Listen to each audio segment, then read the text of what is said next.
আসসালামু আলাইকুম। আপনারা সবাই জানেন যে শুধু বাংলাদেশের নয়, গণতান্ত্রিক বিশ্বের একজন অনন্য রাজনীতিবিদ, যিনি গণতন্ত্র প্রতিষ্ঠার জন্য তার সমস্ত জীবন উৎসর্গ করেছেন, সেই মহান নেত্রী, বাংলাদেশের গণতন্ত্রের জন্য সংগ্রাম করা আপসীর নেত্রী, অনন্য সাধারণ ব্যক্তিত্ব সম্পন্ন মহিলা, দূরদৃষ্টি সম্পন্ন, প্রজ্ঞা সম্পন্ন একজন নেত্রী, যিনি বারবার বাংলাদেশের গণতন্ত্রকে উদ্ধার করবার জন্য সংগ্রাম করেছেন, কারাবরণ করেছেন এবং নির্যাতিত হয়েছেন।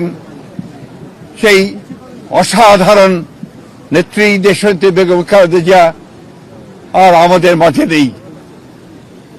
আপনারা সবাই জানেন যে এই নেত্রী দীর্ঘদিন তার রাজনৈতিক জীবনের প্রায় সমস্ত অংশটাই তিনি গণতন্ত্রের জন্য সংগ্রাম করেছেন এবং গণতন্ত্রের মূল্যবোধগুলোকে প্রতিষ্ঠা করবার জন্য তিনি আজীবন কাজ করে গেছেন। 3 বার প্রধানমন্ত্রী হয়েছেন। যখন প্রধানমন্ত্রী হয়েছেন তখন গণতন্ত্রকে প্রাতিষ্ঠানিক রূপ দেওয়ার জন্য তিনি কাজ করেছেন, জনগণের উন্নয়নের জন্য কাজ করেছেন। আর যখন বিরোধী দল ছিলেন তখন তিনি একইভাবে সেই গণতন্ত্রকেই প্রাতিষ্ঠানিক রূপ দেওয়ার চেষ্টা করেছেন। প্রিয় সাংবাদিক বন্ধুগণ, আজকে সেই নেত্রীর ইন্তেকালে বাংলাদেশের রাজনৈতিক ইতিহাসে এক অপূরণীয় ক্ষতি সাধিত হল এবং এই ক্ষতির পূরণ সহজে সম্ভব নয়।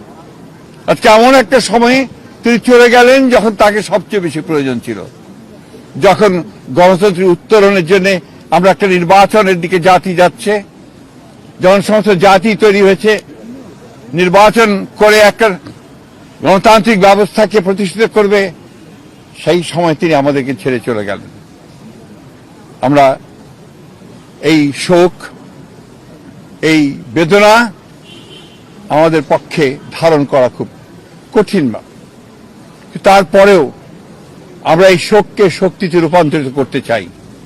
আমরা দেশনেত্রীর নির্দেশিত যে পথ, সেই পথকে অনুসরণ করে বাংলাদেশের গণতন্ত্রকে আমরা একটা প্রাতিষ্ঠানিক রূপ দিতে চাই এবং সেই পথকে লক্ষ্য করে আমরা আগামী নির্বাচনে অত্যন্ত সুষ্ঠু অবাধ নির্বাচন অনুষ্ঠানের মধ্য দিয়ে বাংলাদেশে গণতন্ত্র প্রতিষ্ঠা করতে চাই। সেই নেত্রী আজকে অসংখ্য লক্ষ কোটি মানুষকে কাঁদিয়ে চলে গেছেন। আগামীকাল তার জানাজা অনুষ্ঠিত হবে, দাফন হবে। জানাজার জন্য আমরা স্থায়ী কমিটি সিদ্ধান্ত নিয়েছি যে আগামীকাল দুপুর 2টায় পার্লামেন্ট ভবনের দক্ষিণ প্লাজায় যে মাঠ এবং বাণিজ্য অ্যাভিনিউ, এই পুরো অংশ জুড়ে আমাদের নেত্রীর জানাজা অনুষ্ঠিত হবে। এই জানাজা পড়াবেন আমাদের জাতীয় মসজিদের খতিব, অর্থাৎ বাইতুল মুকাররমের খতিব। আর এই জানাজায় যে সঞ্চালন করবেন, পুরো বিষয়টাকে যিনি সঞ্চালন করবেন, তিনি হচ্ছে আমাদের জাতীয় স্থায়ী কমিটির সদস্য জনাব নজরুল ইসলাম খান।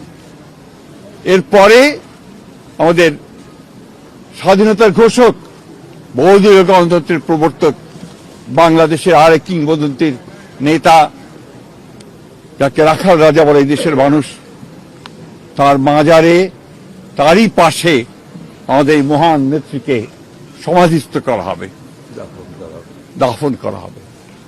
আমরা সবাই অত্যন্ত শৃঙ্খলার সঙ্গে এই জানাজায় অংশগ্রহণ করব এবং যে শৃঙ্খলার মধ্যে কথা বলা হবে, আমি বাংলাদেশের সকল স্তরের মানুষের কাছে অনুরোধ জানাবো, আপনারা সেই শৃঙ্খলা মেনে অত্যন্ত সুশৃঙ্খলভাবে জানাজা পড়বেন এবং তারপরে তাকে দাফনের অংশগ্রহণ করবে, যাদের দায়িত্ব তারাই অংশগ্রহণ করবেন। অনুরোধ থাকবে আপনাদের কাছে যে আপনারা কেউ এই নিয়ম ভঙ্গ করে শুধুমাত্র ছবি তোলার জন্য সামনের দিকে এগিয়ে যাবেন না এবং ব্যাহত করবেন না এই পুরো কর্মসূচিকে। আপনাদের আমরা বিশ্বাস করি দেশনেত্রীর প্রতি আপনাদের যে সম্মান, যে শ্রদ্ধা, সেটাকে অটুট রাখার জন্য আপনারা সেই শৃঙ্খলা রক্ষা করবেন এবং সর্বাত্মকভাবে সহযোগিতা করবেন এই জানাজা এবং দাফন কার্য সুচারুরূপে সমাধা করতে। সবশেষে আবারও পরম করুণাময় আল্লাহ তাআলার কাছে এই দোয়া চাই যে আল্লাহ তাআলা তাকে যেন বেহেশত নসিব করেন। আমাদের ভারপ্রাপ্ত চেয়ারম্যান জনাব তারেক রহমান, তার জ্যেষ্ঠ পুত্র, তাকে যেন তিনি সেই শক্তি দেন যে এই যে দায়িত্ব পালন করবার শক্তি যেন তাকে দেন এবং তার পরিবারকে সেই শক্তি দেন এই শোককে সহ্য করবার জন্য। আসুন আমরা আজকে সবাই এই শোককে শক্তিতে রূপান্তরিত করে বাংলাদেশ জাতীয়তাবাদী দলকে একটা অপ্রতিরোধ্য দল হিসেবে গড়ে তুলি, বাংলাদেশকে সত্যিকার অর্থেই একটা গণতান্ত্রিক রাষ্ট্র হিসেবে আমরা প্রতিষ্ঠিত করি। সবশেষে আবারও আপনাদেরকে ধন্যবাদ জানিয়ে আপনাদের সকলের সহযোগিতার জন্য বিশেষ করে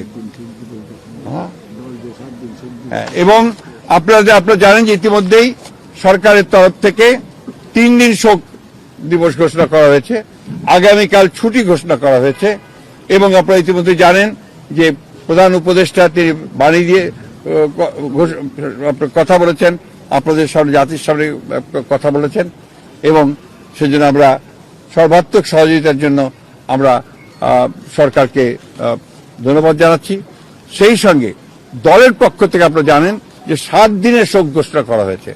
এই 7 দিন আমাদের কালো পতাকা আমরা ধারণ করব, কালো ব্যাজ ধারণ করব, কালো পতাকা উঠবে প্রত্যেকটি কার্যালয়ের, আমাদের দলীয় কার্যালয়ে এবং প্রত্যেক কার্যালয়ে দোয়া পড়া হবে, কোরআন তেলাওয়াত হবে। এই বিষয়গুলো আপনারা সবাই পালন করবেন।